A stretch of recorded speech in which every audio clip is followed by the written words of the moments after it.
Welcome to the Sovereign Futures podcast. I am your host, Yvonne de la Flor. The Sovereign Futures podcast is a sharing space of transformational interviews, sacred teachings, power imagery processes, innovative futuring tools, and topics that can help you design and sculpt your desired futures into your now. Some of our podcasts will be translated into Spanish to bridge cultures where we share the journey of consciousness together. Today in our podcast, we have a guest who has created a method that I truly believe is for these times. Tinamarie Clark. Tinamarie Clark is a mother, model, author, and creator of the Shift Steerer method. She guides people through her Shift Steerer method, which equips women with the tools they need to shift their perception and move through life with greater ease. The Shift Steerer method is designed to transform negative emotions, aka steer stories, into more positive and empowering ones. It has 5 simple yet powerful steps that enable you to become less reactive while deepening your connection with yourself and your own humanity. This method allows you to view your experiences and your steer stories as gifts for personal expansion. Nuestra invitada de hoy tiene un método que creo yo que está hecho para estos tiempos.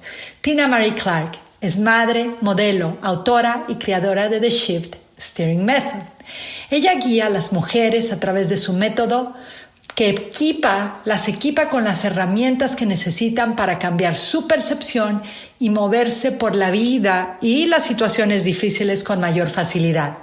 Su método Shift Steerer está diseñado para transformar las emociones negativas. También estas emociones son conocidas como los momentos de que vamos a agitar las historias y las cambia a otras más positivas y motivadoras. El método tiene 5 pasos simples pero poderosos que te permiten ser más positivo y motivado, menos reactivo, mientras que puedas entrar con más profundidad a ti mismo, a tus conexiones con lo sagrado y con tu propia humanidad.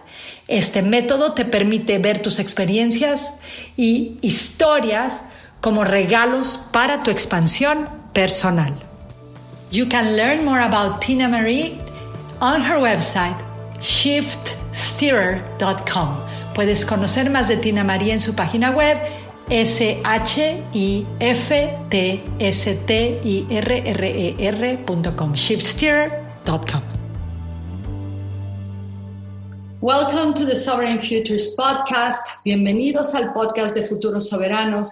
I am your host, Yvonne de la Flor. Soy su anfitriona, Yvonne de la Flor. And today I have a guest that I just spoke to her before clicking record here. Y hoy tengo una invitada que apenas apreté record aquí, pero estábamos hablando. And, you know, I knew of her from Instagram. La conocí por Instagram and for having her book, por tener su libro, and for meeting her through some mutual acquaintances here in Vegas y conocerla a través de gente que conocemos juntos aquí en Las Vegas. And my conversation with her 5 minutes ago before clicking record, mi conversación con ella antes de apretar el botón para grabar esto, I mean, this is an embodied woman, ladies and gentlemen. Esta es una mujer que se ha empoderado de ella misma. The passion that I heard her shared in 5 minutes tells me she's in a path of massive serving humanity. La pasión que sentí de ella en estos 5 minutos de hablar con ella me dice que ella está totalmente enfocada en servir a la humanidad. I'm going to let her introduce herself to you. Le voy a dejar a ella que se introduzca con ustedes. You heard her bio and a little bit where you can find her before the interview. Ya escucharon dónde encontrarla y su bio. I'm just going to give her the microphone now. Le voy a dar el micrófono. Hi, Tina. Hola, Tina. Thank you so much for the intro. That was so beautiful. And even just a fraction of that being true is so flattering. And thank you so, so much.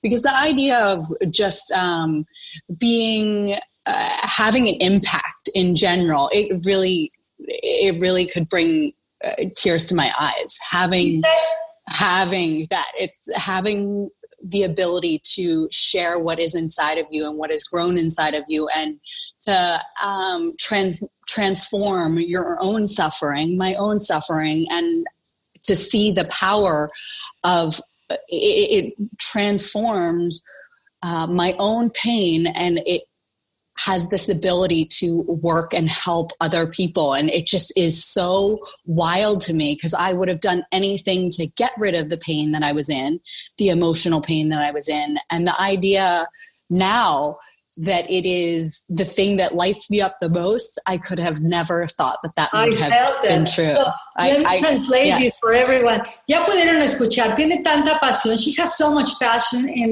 and you know, I wish you could see her. I'm seeing her right now. Me encantaría que la vieran como la estoy yo viendo. I didn't put the podcast on video. No puse los podcasts en video, because this is we're really taking a risk on the podcast world doing a bilingual podcast.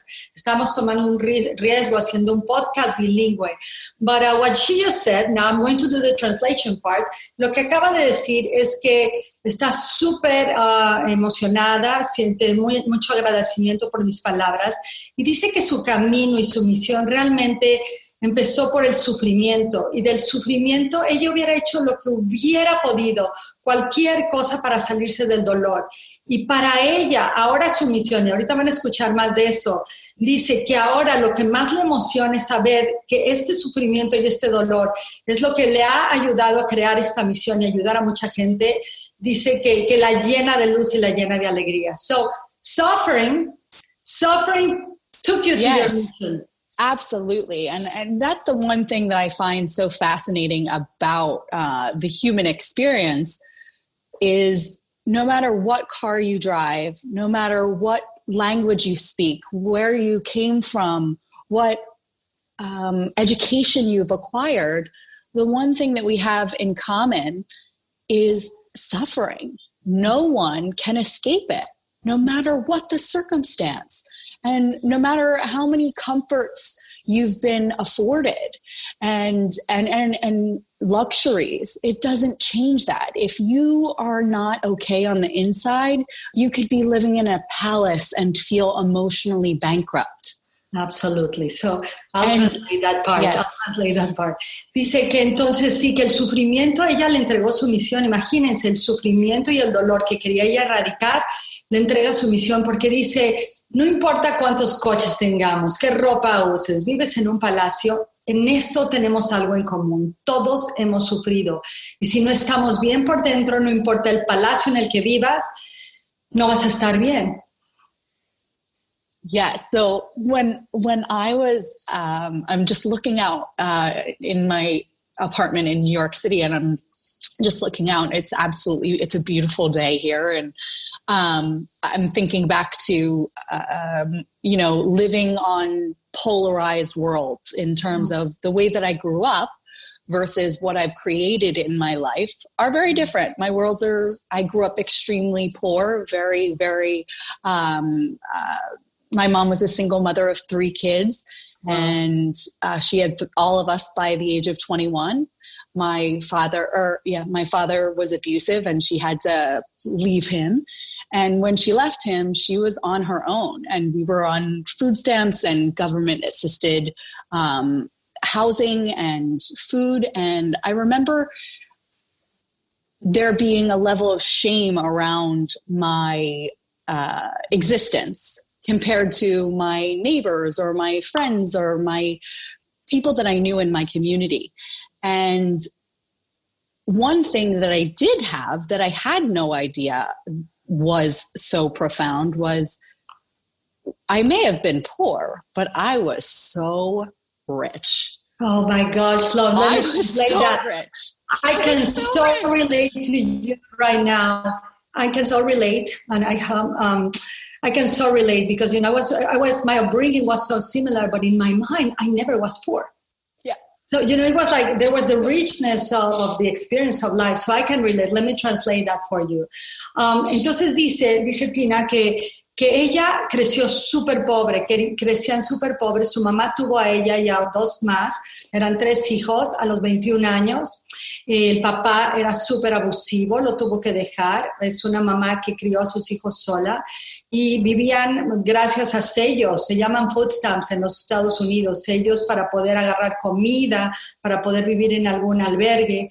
Pero no importa que a lo mejor tan pobre fuera, nunca se sintió pobre, se sintió muy rica. So you were very rich. How? Why? I had no idea. Like as an adult, I text my brothers and I think, oh, wouldn't it be great to go back to that house? And this was a home that was dilapidated. It was like we wouldn't have oil in the furnace because we couldn't afford it.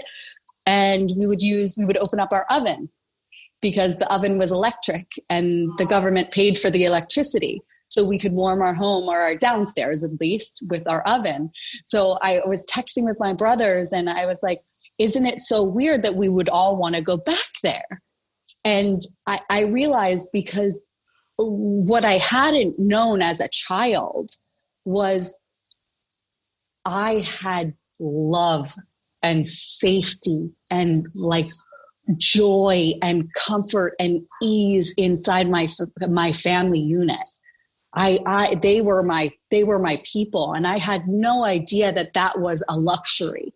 And as I got older, I had communicated with other families that were the families that I was so desperately wanting to be, because they had a mom and a dad and they had a new minivan and they had whatever. And then I hear, as adults, we're talking, and we're a part of the method is owning your awful, owning the parts of you that you don't want to share.